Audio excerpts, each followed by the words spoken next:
दो विचारधाराएं हैं बुद्ध के जन्म के लिए। एक कहती है कि मां जन्म देने के बाद ही मृत हुई, और दूसरी धारणा ये कहती है कि जन्म दे के वापिस महल में लौटी और कुछ महीने के बाद उनका शरीर छूट गया। शुद्धोधन अपने इस पहली संतान को सारी प्रजा के सामने लाए, और जिस दिन हर्षोल्लास से यह त्योहार मनाया जा रहा था बुद्ध के जन्म का, नाम रखना था, बड़े बड़े दूसरे राजा भेंट लेकर के उपस्थित हुए, प्रजा भेंट लेकर के उपस्थित हुई। पंक्ति पद सब आते हैं, प्रणाम करते हैं, राजा को भेंट देते हैं, राजकुमार की जय जयकार करते हैं, लौट जाते हैं। इतने में क्या देखते हैं, एक बूढ़े महात्मा वो भी चले आ रहे हैं। ये महात्मा ऐसे हैं जो कभी अपनी गुफा से बाहर ही नहीं आए थे। हैरान हुए सब, प्रसन्न हुआ सम्राट कि मेरे बेटे को आशीर्वाद देने ये ऐसा तपस्वी महात्मा खुद से चल के आया है। लेकिन शुद्धोधन बहुत हैरान हुआ जब इस महात्मा ने आकर के बालक के सिर पर हाथ नहीं रखा, बल्कि बालक के पैरों को अपने शीश के साथ छुआया, इस नन्हे से बच्चे को प्रणाम किया। सम्राट ने पूछा, महात्मा आप ये क्यों कर रहे हैं? ये तो छोटा सा बच्चा है। महात्मा कहते, नहीं ये छोटा सा बच्चा नहीं, तुम्हारे घर में एक बुद्ध का जन्म हुआ है, और मैं आज ये घोषित करता हूं कि तेरे जैसा धन्यभागी पिता और संसार में कोई हो नहीं सकता है जिसको होने वाले बुद्ध के पिता होने का सौभाग्य प्राप्त हो रहा है। सम्राट तो परेशान, हैरान, मेरे राजकुमार के लिए ये महात्मा कैसी भविष्यवाणी कर रहा। और क्या देखते हैं, वो महात्मा के आंख से आंसू बह रहे। फिर दुखी हुआ, उसने कहा, क्या आप इस बच्चे के भविष्य को बहुत दुख से भरा देखते हैं कि आप रोते हैं? बोले, नहीं, मैं दुख से नहीं रोता हूं, शोक से नहीं रोता हूं। इस बालक के आने वाले दिनों में कोई दुख नहीं, कोई शोक की घटना ना घटेगी, पर मैं इसलिए रो रहा हूं कि जब ये बुद्ध हो जाएगा तब इससे ज्ञान प्राप्त करने को मैं जीवित नहीं होऊंगा। मैं पहले से ही बूढ़ा हूं, पता नहीं कब श्वास मेरे निकल जाए, और मेरी मृत्यु तो निश्चित है। इसको बाल रूप से तो मैं देख रहा हूं, पर जब ये युवा हो जाएगा और जब ये महात्मा हो जाएगा, जब ये संबुद्ध और बुद्ध होगा, उस बुद्धत्व के प्रकाश का दर्शन करने को मैं जीवित न रहूंगा। आज रोता हूं अपनी बूढ़ी उम्र को लेके, आज रोता हूं इस बात को सोच के कि हे प्रभु, मुझे थोड़ा और देर से जन्म देते कि मैं इनको इनके गुरु रूप से देख तो पाता। पर मेरा सौभाग्य, मैं बुद्ध को बाल रूप से देखता हूं। और बुद्ध के चरणों में फिर से प्रणाम किया। प्रणाम करके ये महात्मा तो चले गए, लेकिन सम्राट की नींद उड़ गई। बामुश्किल तो बेटा हुआ, और बेटे के लिए इस तरह की भविष्यवाणी और कोई मामूली ज्योतिषी नहीं कर रहा, एक महात्मा कर रहा है। उसने तुरंत से अपने राजसी ज्योतिषियों को बुलाया, कहा, इस बच्चे की जन्म पत्री बनाओ, तुम बताओ, तुम क्या कहते हो, ये बच्चा बड़ा होकर के सम्राट ही होगा ना? राजा क्या चाहेगा? बच्चा सम्राट, और क्या? मैं छोटा राजा हूं, ये बड़ा राजा हो जाए। मैं एक छोटी सी नगरी का राजा हूं, ये बहुत से नगरों का राज्य हो जाए, देश बड़ा हो, फैलाए इस साम्राज्य को। ज्योतिषियों ने जन्म पत्री बनाई, लग्न मुहूर्त सब जांचे, नक्षत्रों का ज्ञान देखा, गणनाएं की, और फिर घोषणा की, हे राजन, तुम्हारा ये पुत्र या तो बादशाह होगा, चक्रवर्ती सम्राट होगा, नहीं तो सन्यासी होगा। और अगर ये सन्यासी हो गया तो ये ऐसा अद्भुत सद्गुरु होगा कि सारे संसार को अपने ज्ञान से तार देगा। तुम हैरान होगे, एक ही आदमी के लिए दो विपरीत घोषणाएं। कहीं कह रहे हैं कि ये संसारी होगा, कहीं कह रहे हैं त्यागी होगा, कहीं कह रहे हैं सम्राट होगा, और कहीं उससे उलट कह रहे हैं कि सन्यासी हो जाएगा। पर एक दृष्टि से त्यागी, एक सन्यासी ही सच्चा सम्राट होता है। जिसने अपने मन पर विजय पाई, जिसने अपने वासनाओं और संस्कारों से बाहर निकल आत्म स्वरूप में स्थिति पाई, उससे बड़ा सम्राट और कौन हो सकता है? दुनिया का बड़े से बड़ा राजा, बड़े से बड़ा महाराजा एक सीमा में राज्य करता है। एक सम्राट असली वही है जो किसी सीमा में नहीं, जो उस असीम परमात्मा से एक हो, देशों की सीमाओं से ऊंचा उठ करके सारी मानवता के हृदय पर जो राज्य करता है, असली सम्राट तो वही है। गुरुवाणी कहती, ए भूपत सब दिवस चार के, ये जितने राजा हैं ये 4 दिन के हैं, लेकिन सदगुरु वो राजा है, वो सम्राट है जो सदा के लिए सम्राट है, जिसकी राजगद्दी किसी वोट पर नहीं टिकी, किसी बहुमत पर नहीं टिकी, जो अपने भीतर ज्ञान के आसन पर स्थित हुआ। असली सम्राट वही सन्यासी होता है। लेकिन शुद्धोदन तो बहुत घबरा गए। आपने विचार किया, ऐसे यत्न करूं, इस बच्चे को इस ढंग से मैं पालूं कि ये बच्चा राजा बने, सन्यासी न कहीं बन जाए। शुद्धोदन भी आम पिता की ही तरह है। अपने वंश को बढ़ाने के लिए, अपने राज्य को बढ़ाने के लिए पुत्र को एक उत्तराधिकारी के रूप से तो देखता है। कौन पिता अपने इकलौते पुत्र को सन्यासी देखना चाहे? कोई भी नहीं। शुद्धोदन भी एक आम ही पिता है। आपकी पत्नी का जब देहांत हो गया तो 1 वर्ष के भीतर भीतर गौतम की मौसी के साथ ही उन्होंने विवाह रचाया कि बच्चे के लालन पालन हेतु कोई दूसरी स्त्री अगर राजा की पत्नी बनती है तो शायद वो स्नेह, वो प्रेम न दे सके।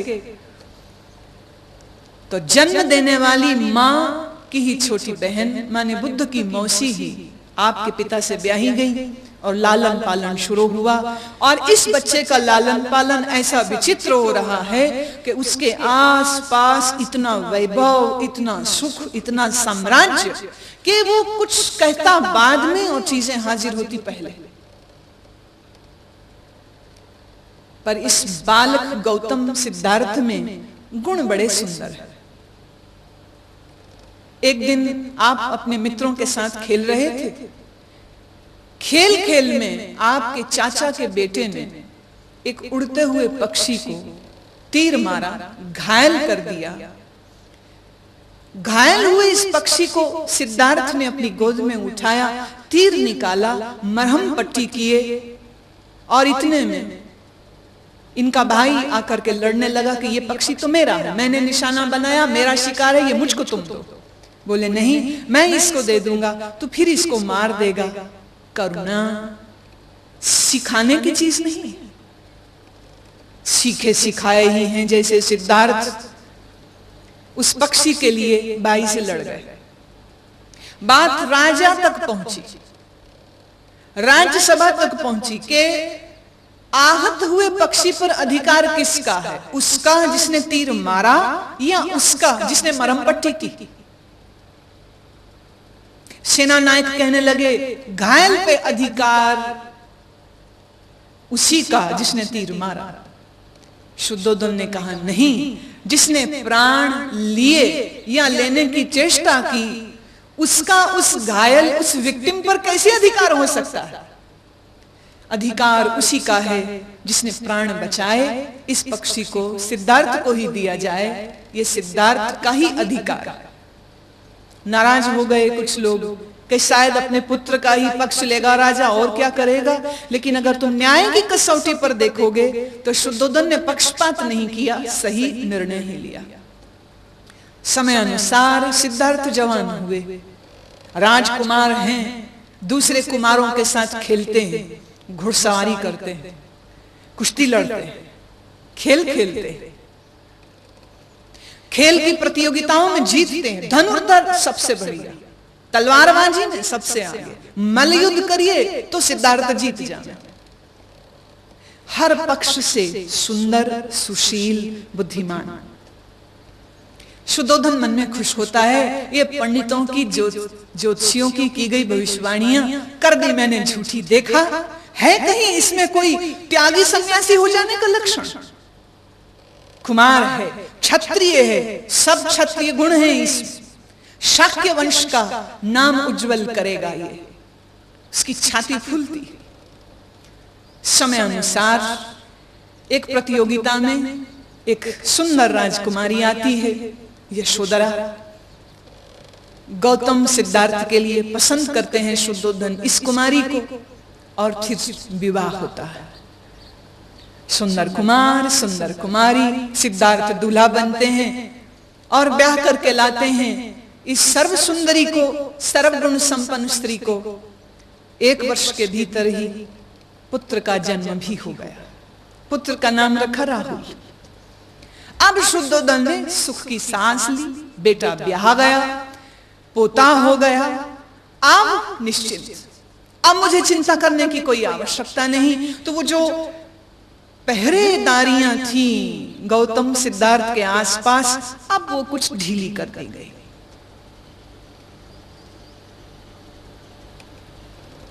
एक दिन सिद्धार्थ ने पिता से कहा, आप मुझको राज्य महल से बाहर कभी जाने नहीं दिया, मैंने कभी अपनी नगरी नहीं देखी। गर्मी होती तो गर्मी के महल में आप बैठा देते, वसंत ऋतु आती तो वसंत के लिए एक अलग से महल बनवा के रखा, शीत ऋतु आती तो शीत ऋतु के लिए एक अलग से बाग बगीचा और आवास प्रवास प्रकोष्ठ मेरे लिए आपने बनाए, बहुत सुख दिया, उसके लिए धन्यवाद।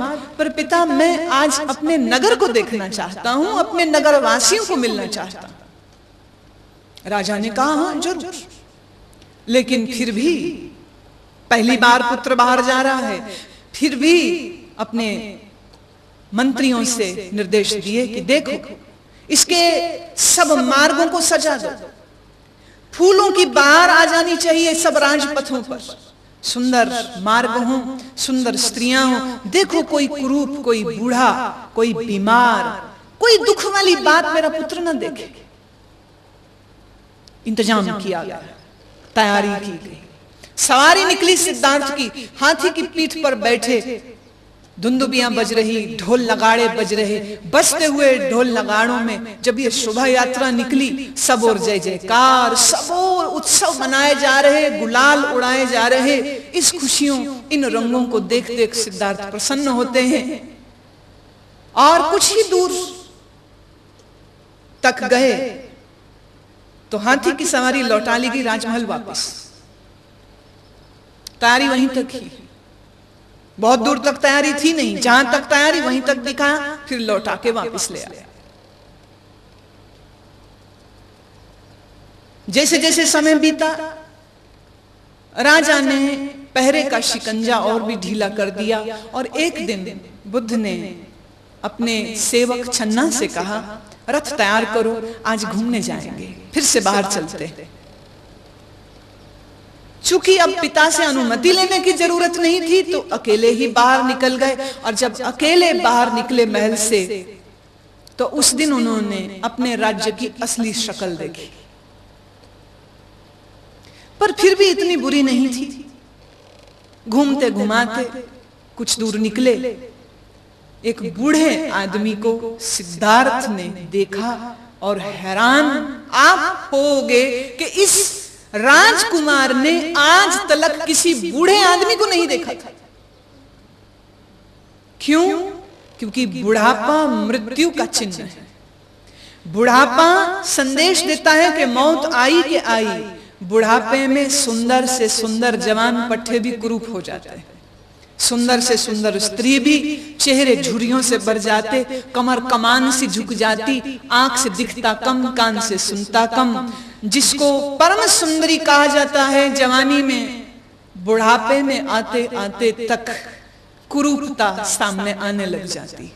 क्लियोपैत्रा के लिए कहा जाता है वो इतनी चिंतित थी कि कहीं मैं बूढ़ी और कुरूप ना हो जाऊं, तो वो मेमने के खून से अपना फेशियल कराया करती थी। क्योंकि किसी ने कह दिया कि भेड़ के उस पैदा हुए नए बच्चे के खून में कुछ ऐसे तत्व हैं जिससे तुम्हारी चमड़ी हमेशा युवा रहेगी। तो जहां भेड़ का मेमना पैदा होता, उस मेमने की हत्या की जाती, खून निकाला जाता और वो अपने पूरे बदन में उसको लगा के बैठती।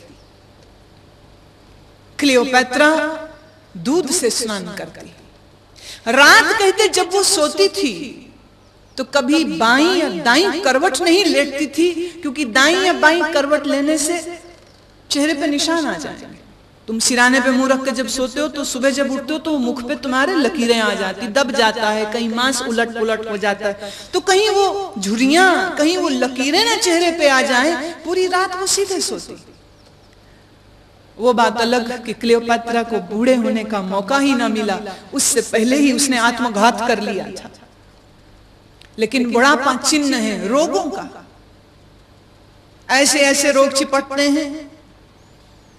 और उस समय में जबकि आयुर्विज्ञान इतना बहुत उज्जवल भी नहीं था, बुढ़ापा मृत्यु का चिन्ह। बुद्ध ने, सिद्धार्थ ने पहले बार बूढ़े को देखा तो हैरान हो गए। छन्ना से कहते रहे इसको क्या हो गया, इसकी चमड़ी को क्या हो गया, इसके दांत कहां चले गए, ना मुख में दांत, पीठ कमान सी। सुना है ना तुमने, एक तीर कमान हुई कमर वाला बूढ़ा सड़क पे चले चले जाता तो कुछ नौजवानों ने मजाक करी, क्या ढूंढते हो, जमीन पर खो गया है कुछ। बुढ़ापे ने कमर झुका दी, लाठी टेके चलता, और वो मजाक करते ढूंढते हो कुछ। बोले हाँ बच्चे, जवानी खो गई है उसी को ढूंढता, और देख तेरी न कहीं खो जाए, क्योंकि खो जाएगी तो मेरी ही तरह तू भी ढूंढता फिरेगा, तू भी ढूंढेगा। हर नौजवान एक दिन बूढ़ा होगा ही। लेकिन बुद्ध ने तो पहले बार बूढ़ा आदमी देखा, हैरान। छन्ना से पूछता है क्या मैं भी एक दिन बूढ़ा हो जाऊंगा। छन्ना ने कहा हाँ राजकुमार, एक दिन आप भी बूढ़े हो जाएंगे। दिल को धक्का लगा, अरे मेरी सुंदर यशोधरा क्या कुरूप हो जाएगी इस तरह। सारे दिल का चाव, खुशी, घूमने का आनंद तो कपूर की तरह उड़ गए। जिज्ञासा और बढ़ी कि मैंने तो इसका अर्थ बहुत कुछ अभी देखा नहीं, चलो और आगे चलो। छन्ना तो घबराया कि ये तो कोई अच्छे लक्षण नहीं हो रहे हैं। कितने राजकुमार लौटते हैं वापस, चलो वापस चलते। बोले नहीं, अभी थोड़ा और आगे जाने की देर कि एक लाश को जाते हुए देखा, 4 कंधों पे उठाए हुए। अब बुद्ध ने कभी लाश भी नहीं देखी। फिर हैरान हुए, फिर पूछते हैं इसको क्या हुआ, इसको क्यों बांधा है, क्यों इस तरह लेके जा रहे हैं, कहां लेके जा रहे हैं। बोले ये मर गया है। छन्ना ने कहा सिद्धार्थ राजकुमार, इसकी मृत्यु हो गई, अब इसके प्राण पखेर उड़ गए। बोले वो क्या होता है, प्राण पखेर उड़ जाने का अर्थ क्या होता है। बोले इसका अर्थ ये कि अब ये जीवित नहीं रहा, अब इसके परिवार के लोग इसके शरीर का क्रियाकर्म कर देंगे। सिद्धार्थ कहते वो क्या होता है, मुझको वो भी देखना। छन्ना ने लाख रोका, माने नहीं। सिद्धार्थ उस शव यात्रा के संग ही शामिल हो गए। पहली बार उन्होंने मुर्दे को अपने ही परिवार के जनों के हाथ लकड़ी की उस शैया पर सोते हुए देखा। ओम ओम की ध्वनियों में दाह संस्कार की उस पूरी क्रिया को देखा। आंखों में आंसू छलछला गए सिद्धार्थ के, और पूछते हैं छन्ना क्या एक दिन मेरी भी यही स्थिति होगी। छन्ना ने शीश झुकाया और कहा हाँ राजकुमार, एक दिन आप भी मरोगे। पूछते यशोधरा भी, मेरा पुत्र राहुल भी। बोले हाँ ये भी। उन्हें कहा मृत्यु आती क्यों है, क्यों आ जाती है मौत। हम इतने सुंदर घर बनाते हैं, मौत आती सब उजाड़ के चली जाती, मौत बनी ही क्यों। छन्ना कहते इस प्रश्न का मेरे पास उत्तर नहीं है। सिद्धार्थ कहते तो किसके पास उत्तर है, मुझे तो उसके पास लेके चल। बोझिल कदमों से शमशान से बाहर निकले, कुछ दूर चले तो बुरी तरह से खांसते हुए एक तीसरे आदमी को देखा, जो शरीर से तो जवान है पर इतनी खांसी आ रही है, मुंह से खून और बलगम निकल रही है, पीड़ा से कराह रहा है, दर्द से आह आह कर रहा है। पूछते बुद्ध इसको क्या हुआ, इसको क्या हुआ। है ना हैरत की बात, उन्होंने कभी किसी रोगी को भी नहीं देखा। चन्ना ने कहा इसके देह को रोग हो गया है, प्राणघातक रोग, और कुछ ही क्षणों में, कुछ ही पलों या महीनों या दिनों में इसकी भी वही स्थिति होगी जो उस मुर्दे की हुई। बुद्ध ने, सिद्धार्थ ने फिर प्रश्न किया, रोग क्यों आते हैं, इतना दुख क्यों है? चन्ना ने शीश झुकाया, कहा मैं इस प्रश्न का भी आपको उत्तर नहीं दे सकता। हे कुमार, मैं तो एक घोड़ों को सेवा करने वाला, अस्तबल की सेवा करने वाला एक साधारण सा नौकर हूं, इतने गुण ज्ञान की बातें मैं नहीं जानता। महल को वापिस लौटते हैं तो बीच रास्ते में एक महात्मा को ध्यानस्थ देखा, पेड़ के तले शांत हैं, ध्यान में हैं। फिर जिज्ञासा हुई, सिद्धार्थ ने फिर प्रश्न पूछा, ये इस तरह क्यों बैठे हैं, ये आंख बंद करके क्या कर रहे हैं?